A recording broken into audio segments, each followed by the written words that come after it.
Hello दोस्तों, कैसे हैं आप सब। आज की हमारी कहानी है बहू नहीं नौकरानी हूँ। अच्छा सुनो, एक गुड न्यूज़ है। भैया की बेटी की शादी तय हो गई है। 2 दिन बाद सगाई है, हमें जाना है। रमन ने कोमल को ऑफिस से फ़ोन करके गुड न्यूज़ देकर पैकिंग करने को कह दिया। कोमल कुछ कहती इससे पहले रमन ने फ़ोन रख दिया। शाम को जब रमन ऑफिस से घर आया तो बहुत चहक रहा था। कल निकलना होगा, माँ और भैया ने कहा है, पहले पहुंच जाना। तुमने पैकिंग कर ली? रमन ने जूते खोलते हुए पूछा। रमन, आप चले जाइए, मैं और बच्चे नहीं जा सकते। कोमल ने रसोई में चाय का पानी चढ़ाते हुए कहा। पर क्यों यार, घर के सारे बच्चों में ये पहला बच्चा है जिसकी शादी तय हुई है और सगाई में जाना है। तुम नहीं जाओगी तो तुम्हारे बच्चों की शादी में कौन आएगा। हर बार रमन यही दलील देकर कोमल को साथ चलने के लिए मजबूर कर देता था, पर इस बार तो बच्चों ने भी साफ साफ कह दिया था, स्कूल से एक भी छुट्टी लेकर हम कहीं नहीं जाएंगे। जब देखो तब पापा को अपने घर जाना होता है, हमारी पढ़ाई की परवाह तक नहीं करते। बेटा 8वीं में तो बेटी 10वीं में आ गए और पढ़ाई की महत्ता समझने लगे थे। रमन, ये गुड न्यूज़ वाकई बहुत अच्छी है आप सब के लिए, पर आपको नहीं लगता हमारे बच्चों के लिए गुड न्यूज़ नहीं हो सकती? अगले सप्ताह उनकी परीक्षा है।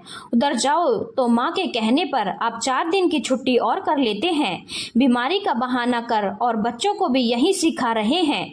पर उन्होंने इस बार पहले ही मुझे कह दिया है, वो बीच में छुट्टी लेकर कहीं नहीं जाने वाले, कोमल ने कहा। कोमल के मना करने के बाद बच्चों ने भी साफ साफ कह दिया, हम ऐसे बीच में नहीं जा सकते।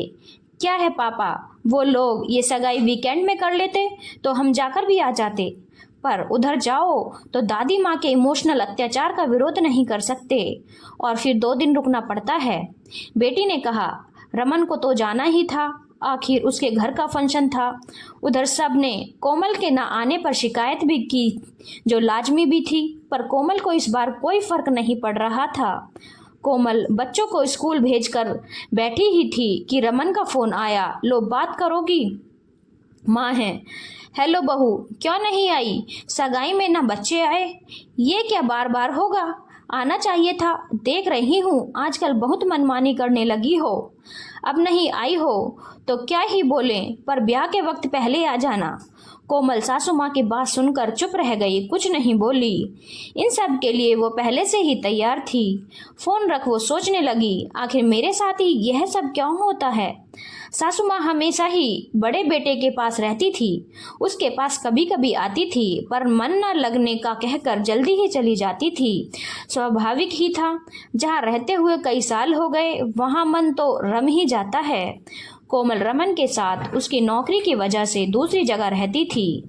आज भी याद है जब ससुराल वालों को अपनी बेटी के पहले जन्मदिन पर खुशी खुशी न्योता दिया था, पर कोई भी नहीं आया ये कहकर। तब जेठानी के बच्चों के स्कूल चल रहे हैं और जहाँ छुट्टियाँ जल्दी नहीं मिलती।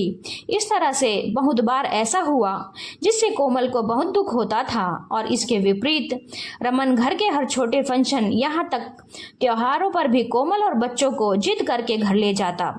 उधर जाकर छोटी होने के नाते कोमल बस कामों में ही उलझी रहती। ये सब देखते हुए कोमल को यही लगता था कि जब घर में 2 बहुएं हैं तो दोनों को एक दूसरे का साथ देना चाहिए, पर जब जेठानी घर आती ही नहीं तो मदद कहाँ से करेगी। और इस बार पहले से ही जब सुन रही थी कि जेठ जी के बेटे की शादी की बात चल रही है, और रमन बहुत बार बोल चुके थे, बहुत काम होते हैं शादी में, हमें तो पहले ही जाना होगा। ये सुन सुनकर कोमल को और भी बहुत बुरा लग रहा था। ऊपर से कोमल ने बातों बातों में जेठानी से कह भी दिया था कि इस बार बच्चों की पढ़ाई बहुत जरूरी है, जो भी मुहूर्त निकलवाएं वो परीक्षा के बाद का ही देखिएगा।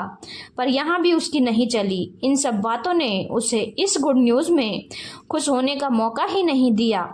रमन जब आए तो कोमल पर बहुत गुस्सा करते हुए बोले, 2 दिन की ही तो बात थी, क्या हो ही जाता चलती तो। भाभी को अकेले कितना काम करना पड़ा, तुम रहती तो मदद कर देती। रमन, क्या कह रहे हो तुम? आपके घर जाने के बाद मेरी हैसियत तो नौकरानी की ही होती है। भाई वो बड़ी हैं तो वो मेरी मदद कैसे कर सकती हैं। ये गुड न्यूज़ जो आप मुझे देकर जाना चाहते थे उसके पीछे की मंशा तो यही थी आपकी उधर जाकर कि मैं काम करूं। कभी सोचा है वो लोग हमारी किसी गुड न्यूज़ पर क्यों नहीं शामिल होते। आप करिए उनकी जी हजूरी, पर मुझसे उम्मीद मत रखिएगा। जैसे उनके बच्चों की पढ़ाई हमेशा महत्वपूर्ण रही, मेरे लिए भी बच्चों की पढ़ाई महत्वपूर्ण है। आप जाकर करिए मदद। कोमल आज चुप न रह सकी। रमन कुछ देर खामोशी से सब सुनता रहा। फिर न जाने क्यों उसे इस बात का एहसास हुआ कि सच ही तो कह रही है कोमल। माँ भी कभी भी हमारे पास जाने के बाद भाभी से नहीं कहती कोमल की मदद करने को, ऊपर से हर बार भाभी की ही तरफदारी करती और कोमल सच में वहां जाकर काम में ही लगी रह जाती है। इस बार जब शादी में जाएगी तो इसे भी ज्यादा काम नहीं करने दूंगा। सब मजे करते हैं और ये बेचारी कोमल, अब ऐसा नहीं होगा।